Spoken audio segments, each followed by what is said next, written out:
Hello. Well, welcome everyone. Happy Montana Ag Week. This week we're celebrating agriculture, Montana's farmers and ranchers and their many contributions to our Montana way of life and the world.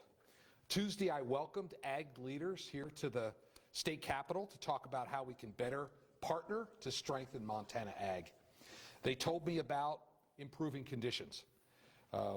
We're thankful for the regulatory relief we've been delivering through red tape relief and the positive impact of a higher business equipment tax exemption. They also emphasized the need for continued research into ag products. Yesterday, I was proud to celebrate Ag Week with innovative ranchers in Belt at the McCafferty Ranch. I was also proud to join the next generation of Montana ag leaders at the FFA State Convention last night in Great Falls. And of course, on Monday, we celebrated Montana Meat Day, one of my favorite holidays. Working in Montana's number one industry is hard work. It takes a special kind of person to get the job done, a person who embodies the very spirit of Montana. This week is about recognizing hardworking folks in our ag industry and how they make our state stronger. Montana farmers and ranchers work hard each day to ensure we have what we need, and we'll keep working hard each day to make sure they have what they need. That's why I'm proud we deliver tax relief to our farmers and ranchers and all Montana families with the biggest tax cut in our state's history. It will help hardworking Montanans keep more of what they earn, providing a tax cut to Montana taxpayers at every income level. This historic income tax cut is a win for all Montanans, workers, families, seniors, small business owners, farmers and ranchers, and the list goes on and on. Since it is Ag Week, there's one tax relief bill I want to highlight. We're making it easier for small business, farmers and ranchers to thrive by further reforming the business equipment tax. As they all know too well, they're taxed every single year for owning the equipment they need to operate their businesses. Building on our successful work in 2021, we're raising the business equipment tax exemption to $1 million for every small business in Montana. Taken together with our reforms in 2021, we're eliminating this tax burden for more than 5,000 Montana small businesses, many of them farms and ranches. Without the burden of the business equipment tax, small businesses, farms and ranches can grow their operations, they can invest in other businesses when they purchase equipment, and they create more good-paying Montana jobs in their own operations. It's a win for all job creators throughout the state. It's a win for our local brewers, too, while they turn barley into beer. And it's a win for our farmers and ranchers, going a long way to helping protect their bottom lines. And when it comes to protecting a bottom line, nobody understands the importance of guarding against uncertainty better than our farmers and ranchers. In any given year, drought, wildfire, flood, hail, or other unforeseen disasters can threaten their hard work. That's why they save money, and it's why they buy insurance to guard themselves against risk. It's prudent and it's necessary. It's no different than any other person running a business. I know this from my time in the private sector. We've always kept ample reserves to get through challenging times. Keeping a prudent reserve to guard against the unexpected is essential for farmers and ranchers, families, businesses, and for the state of Montana. Savings and insurance are to a producer what a rainy day fund is to taxpayers. Montana taxpayers trust us to be good stewards of their hard-earned dollars. And I'm proud that our budget, built for hardworking Montana families, fulfills that trust. After returning $1 billion to taxpayers, we're using our surplus like any Montana family would. We're paying off our debt. We're repairing what needs to be fixed. And we're saving for a rainy day. Because there are risks that are outside our control, risks that could jeopardize what we're getting done for the people of Montana, and we must guard against these risks. I urge the legislature to pass our proposal to double the rainy day fund. Thanks to our conservative, fiscally responsible budgeting last session, Montana's rainy day fund reached record levels. But according to a recent study, Montana's rainy day fund still falls short of the national average for all states. It's also the lowest, by far, of any of our neighbors. Healthy reserves and strong ending fund balances provide a cushion for unforeseen emergencies, like a national economic downturn, additional inflation, or a natural disaster. They keep us stable and secure, even when facing unforeseen challenges.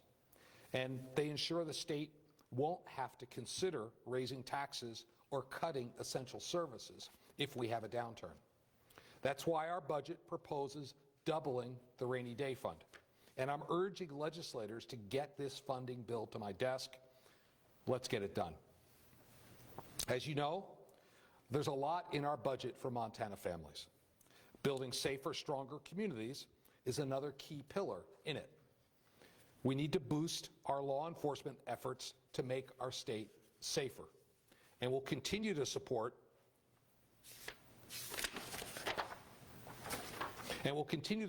our heroic law enforcement officers serving in the line of duty. Because the brave men and women of law enforcement put their lives on the line each and every day. Unfortunately, there have been too many grave reminders of this recently. A string of violent crime within the last 2 weeks has threatened the lives of law enforcement officers and Montanans alike. In Billings, a police officer was shot and wounded over the weekend. And in a separate incident, a 25-year-old was shot and killed. And on Tuesday, police responded to yet another shooting in Billings. In St. Regis, an armed robber on the run from Idaho took a Montanan hostage, shot them while exchanging shots with the police. In Great Falls, there were 2 fatal shootings in the span of just 36 hours.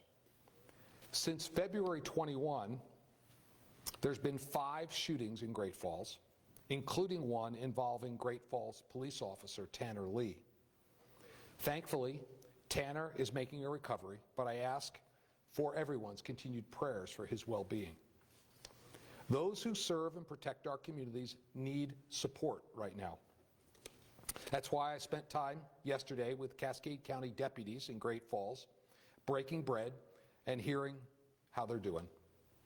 They were thankful to be recognized.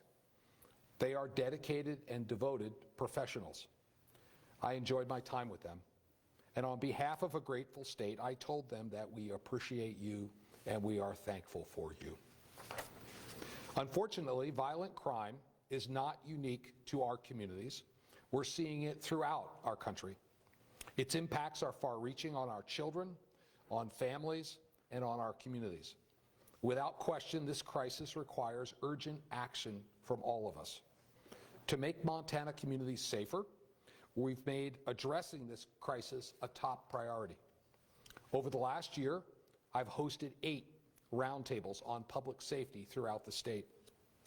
At them, I heard from local officials, law enforcement officers, treatment providers, and nonprofit leaders.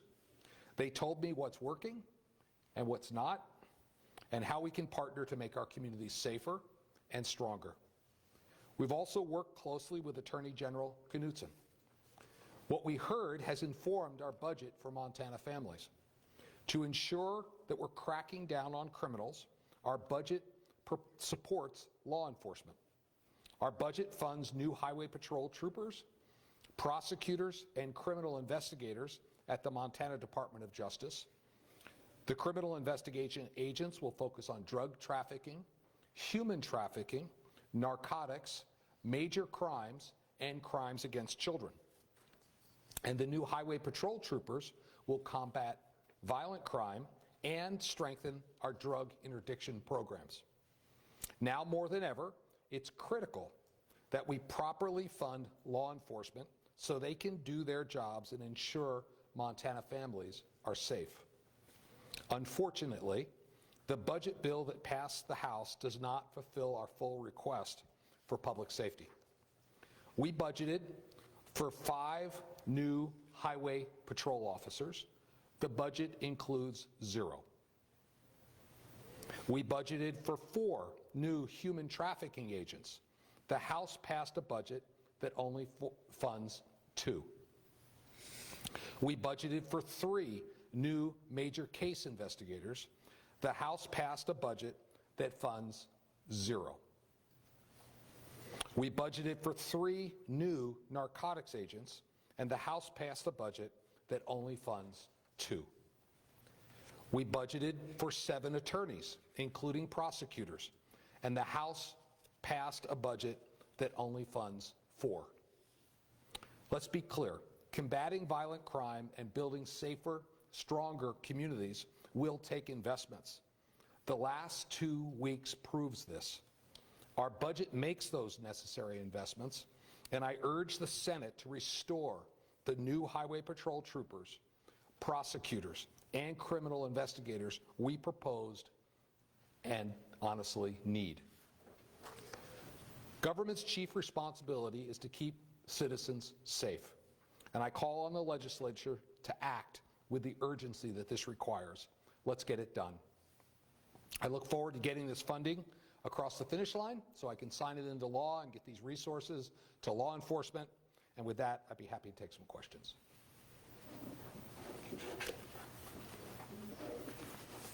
I can go first. Holly?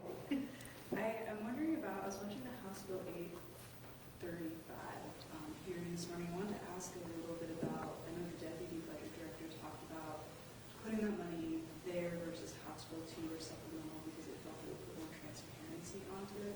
So I'm wondering if that bill passes, what kind of efforts would you like to see from the State Health Department to reduce spending in the state hospital or the Medicaid caseload if possible? And what kind of reporting you want to see to track so there is that transparency piece with that funding? Yeah, well, we owe transparency to the people of Montana, and I'm not as familiar with the specific bill numbers and the pieces of the budget. I think that the investment we propose for the state hospital is really historic. That's a can that we've kicked down the road for way too long. That's why we allocated $300 million, and both to rebuild Warm Springs, but also to bring back community-based mental health. If you had a more specific clarification question, I could address that. So what it does is it's $150 million, and it looks like it's going into kind of the director's black box, they call it. It looks like about 65 is to handle bills that are going to come due at the end of this fiscal year, stuff that's already out the door. The rest is looking at anticipated shortfalls, both cost of running Warm Springs, we talked a lot about contract staffing and all of that, and then maybe some higher than expected caseload in Medicaid is a much smaller chunk of that. Mm-hmm. And I think concerns we heard from some lawmakers was, since prior to House Bill 2, it's looking at the upcoming budget year, and their response was, we think this is a more transparent way, we think this is very different, not standard. So I think on the specifics of which bucket it's in, I would defer the question to the budget director. We'd be happy to get you a follow-up on that. From a priority perspective, we need to rebuild the state hospital. We need to upgrade the facilities. We need to bring back community-based mental health. And we need to make sure that safety net's there for the people that need it. Yes? In talking about the public safety funding, and I know too in past press conferences, you've talked about wanting the legislature to also pass child tax credit, some disaster relief funding.